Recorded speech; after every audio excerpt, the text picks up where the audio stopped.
ఉంది, మంచిగానే ఉంది.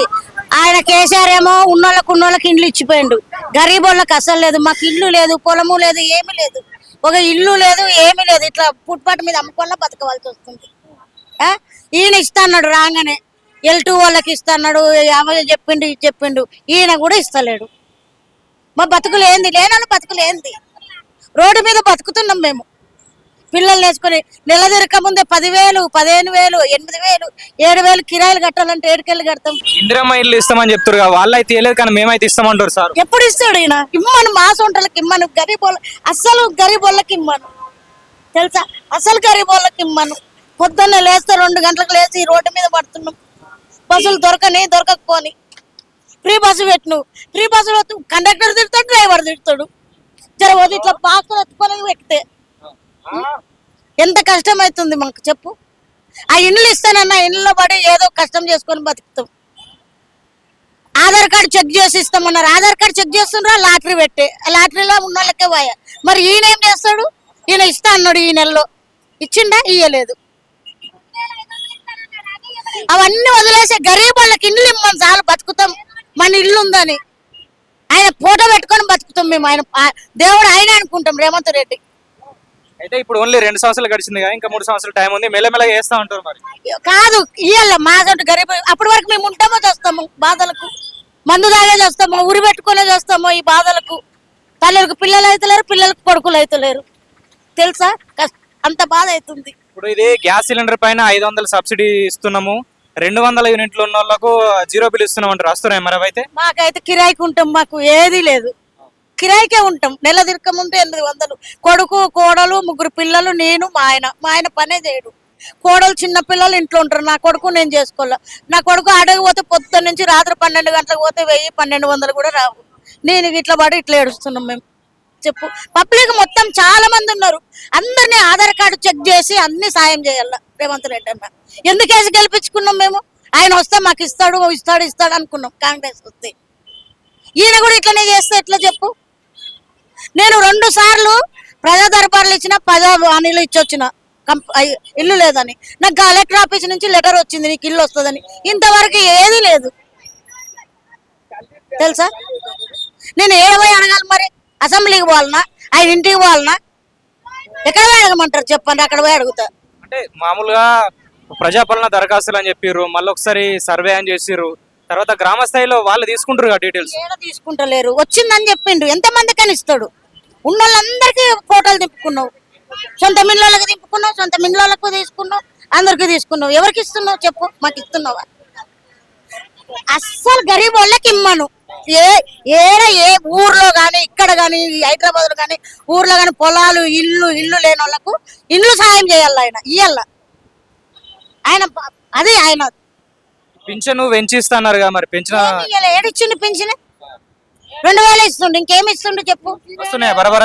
అది మాకు పింఛన్ గురించి మాకు అసలు మా ఆయనకి పెట్టినాం, అసలే శాంక్షన్ కాలే, ఇల్లు శాంక్షన్ కాలే. మా గరీబ్ వాళ్ళకు వదిలేసి ఉన్న వాళ్ళకు ఇస్తుండ్రు వాళ్ళు. ఎందుకు ఈ పరిపాలన? ఎందుకు ఈ రాజ్యము? వాళ్ళే కదా తల్లిదండ్రులు అయినా కానీ, ఇప్పుడు అమ్మ నాన్నలాగా వాళ్ళు మనకు. అయితే ముఖ్యమంత్రి స్థాయిలో ఉన్న రేవంత్ రెడ్డి గారు మరీ చెప్తుండే అధికారులకు ఏంటంటే, లబ్ధిదారులకు మాత్రమే చెందాలి, అన్ని డీటెయిల్స్ తీసుకున్న తర్వాత లబ్ధిదారులకు చెందాలంటే నువ్వు ఎంట ఉండి ఖచ్చితంగా వాళ్ళను ఎంక్వైరీ చేయాలి. ఎవరిని? ఉద్యోగస్తుల్ని. నీ చేతి కింద ఎవరికైతే ఉపజెప్తున్నావో ఇళ్లకు, దానిలకు, దీనిలకు, వాళ్లకు నువ్వు ఖచ్చితంగా కూకోవాల. కేసీఆర్ అన్న కూకున్నట్లు కాదు. నువ్వు కేసీఆర్ ఒప్పజెప్పి ఏది శ్రీనివాస్ యాదవ్కు చేస్తే శ్రీనివాస్ యాదవ్కు కంప్లీట్ తీసుకుపోయి ఇచ్చిన, ఆయన ఇంట్లోకి కూడా రానియలే. ఇట్లా శ్రీనివాస్ యాదవ్ ఉన్నప్పుడు ఇండ్లు ఇచ్చేటప్పుడు మేము ఇల్లు లేక ఎట్లా బాధపడుతున్నామంటే అంత బాధపడుతున్నాం. పిల్లలతోటి పోతే పిల్లికి ఎలక దొరుకుతుందేమన్నట్లు తిరిగిన ఉప్పల్లో నేను, తెలుసా? ఇల్లు వస్తుందేమో, నాకు ఇల్లు వస్తుందేమో అని. గరీబులకి ఏడిచ్చిండు ఆయన. ఇప్పుడు ప్రతి ఒక్కరికి ఇంత బంగారాలు వేసుకొని వాళ్ళకి ఏం అవసరం? ఆ డబుల్ బెడ్రూమ్ లో ఉండాలని, ఆ గవర్నమెంట్ ఇళ్ళలో ఉండాలని వాళ్ళకి ఏం అవసరం? మా సొంటలకి ఇస్తే మేము కళ్ళు మూసుకొని రేవంత్ రెడ్డి అన్న కాళ్ళు ముక్కి ఆ ఇళ్ళలో పూజ చేసుకొని ఉంటాం మేము. దయచేసి మాకు అందరికి గరీబ్ వాళ్ళకు ఇచ్చేయండి అంతే. తెలుసా? తిరిగి వస్తున్నా, ఎవరు చేస్తలేరు. ముసలోడు అయ్యిండు, ఆయన కస చేతన అయితే కాలు చేతులు పడిపోయినాయి. మాకు ఆ పింఛన్ అనేదే లేదు. దరఖాస్తు చేసుకున్నారా మరి? ఆ? దరఖాస్తు చేసుకున్నారా? డీటెయిల్స్ వేసిన ఏమంటారు మరి? ఏది లేదు. వస్తాయి వస్తాయి వస్తాయి అంటారు కానీ ఏం లేదు. 70 ఏళ్ళు అంటారు కదా, మామూలుగా 59, 60 ఏళ్ళకి ఇస్తారు. మరి ఇంత ముందు ఎలా? ఇంత ముందు ప్రభుత్వం ఇస్తలేరు, మాకు అసలే ఇస్తలేరు. 70 ఏళ్ళు పడాయి ఆయనకి, ముసలాడు అయిండు, కాళ్ళు చేతులు ఆడతలేవు. ఏం చేయాలో ఎక్కడ అర్థం అవుతలేదు. మాకెవడు పెట్టుకోలేడు. కంట్రోల్ బియ్యం ఉడకబెట్టుకొని తింటున్నాం. బియ్యం సన్న బియ్యం ఇస్తున్నాడు, రాస్తున్నా మరి సన్న బియ్యం. బియ్యం ఇస్తుండు కానీ అన్నం మంచిగా అయితలేదు సారు. అవి తింటా సరే సరే ఆడికైనా ఇది అయిపోతున్నాం, మంచిగానే ఇస్తుండులే అనుకుంటున్నాం, ఊపుకుంటున్నాం.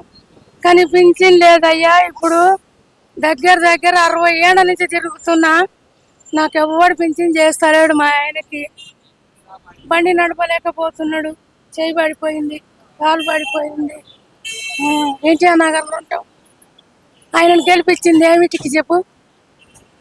అయితే ఇంత ముందు ప్రభుత్వం జాబులు ఇవ్వలేదు, నేను జాబులు ఇస్తున్నా అంటుండే కదా. మీ ఇంట్లో ఎవరికైనా జాబులు నచ్చినాయి? ఎవరికి జాబులు లేవు, మా ఇంట్లో ఎవరికి జాబులు లేవు. నా కొడుకు ఆటో నడుపుతుండు, ఇంకొకటి చిన్నోడు ఉంటేనేమో దవాఖాన చేస్తుండు. పొరగానికి ఈ తలకాయ పనికి మెదడు పని లేక ఎటునో గట్ట బతిలాడి అల్ల వ్యక్తి వస్తున్నాం. ఆంతోనే జీవనం వెళ్తుంది మాకు. పింఛనన్న వస్తే ఏమన్నా ఆసర అవుతుందని మా బాధ. ఏమేం చేస్తే బాగుంటది అంటారు ఇంకా రేవంత్ సార్? పింఛన్ కావాలి మాకు పింఛన్ కావాలి. నా కొడుకుకి ఇల్లు లేదు. వాళ్ళ చేతి కింద ఆయన చేతి కింద పెట్టుకొని ఆయన మంచితేనే మంచిగా. ఆయననే చెప్తున్నా, ఓ దగ్గరికి పిలిపించి నేను ఇస్తున్నా మీరు రాండి అని చెప్పాలి అంతే.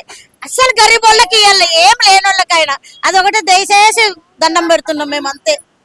ఇదొకటి ఆయన అర్థం చేసుకోవాలి అంతే. ఇంతకు ముందు కేసీఆర్ ఉన్న వాళ్ళకే ఇచ్చిండు ఇండ్లు. కావాలంటే మాకు తెలుసు, లంచం ఇచ్చిన వాళ్ళు తెలుసు, తీసుకున్న వాళ్ళు తెలుసు, మేమేం మాట్లాడతలేం. ఎందుకు మాకని ఈయన కూడా అట్లా చేయొద్దు. 3 ఏళ్ళు ఉంది నీకు పదవిలో ఉండేది. అందుకు అంత లోపల మా సొంత గరీబులకు చేస్తే ఆయనే దేవుడు మాకు. పుణ్యం కదా, ఆయనే దేవుడు మనకు. ఎందుకు చేస్తుండు. ఇప్పుడు మీ ఊర్లోనే 50 ఇండ్లు శాంక్షన్ అయినాయి. మీ ఊరు దగ్గర ఇండ్లు కట్టుకుంటున్నారు. ఏం చేస్తుండ ఆయన? ఏం చేస్తలేడు. రైతులకు ఏం చేస్తుండే? రైతు బంధు వేస్తలేడు, ఆ లోను మాఫీ కాలే, ఏది మాపి అయితే ఏం చేస్తలేడు. లక్షలే మాఫీ చేస్తుండు, 2 లక్షలు అన్నాడు, మాఫీ చేయలే. విడుదల వారిగా ఒక్కొక్కటి చేసుకుంటూ వస్తున్నా చెప్తారు కదా. ఏదయ్యా ఏం చేస్తలేడు ఆ సారు. అనవసరంగా గెలిపించినాం. ఎందుకు ఇప్పుడు అప్పుడు మహిళలకు సరైనటువంటి సదుపాయాలు కల్పించలేదు. ఇప్పుడు నేను 0 బిల్లు ఇస్తున్నా, సిలిండర్ కూడా 500 రాయితీ ఇస్తున్నా. ఇస్తుండా ఏది ఇస్తలేడు. ఏది ఇస్తలేడు. కూరగాయలు కూడా అమ్మనిస్తలేడు. ఈడ రైతులము 9 గంటల వరకే అమ్మాలంటారు, వెళ్ళిపోవాలంటారు రైతులు. అప్పుడు మంచిగా ఉందా మరి? ఇప్పుడు మంచిగా ఉందా? అప్పుడే మంచిగా ఉంది ప్రభుత్వం, ఇప్పుడేం మంచిగా లేదు. మంచిగా ఉండే అప్పుడు కాలం మంచిగా ఉండే, ఏదైనా మంచిగా ఉండి. ఇప్పుడు ఏది లేదు. ఈయన ఎక్కించండి ఏం మంచిగా లేదు. ఎవరికన్నా ఇస్తుండా?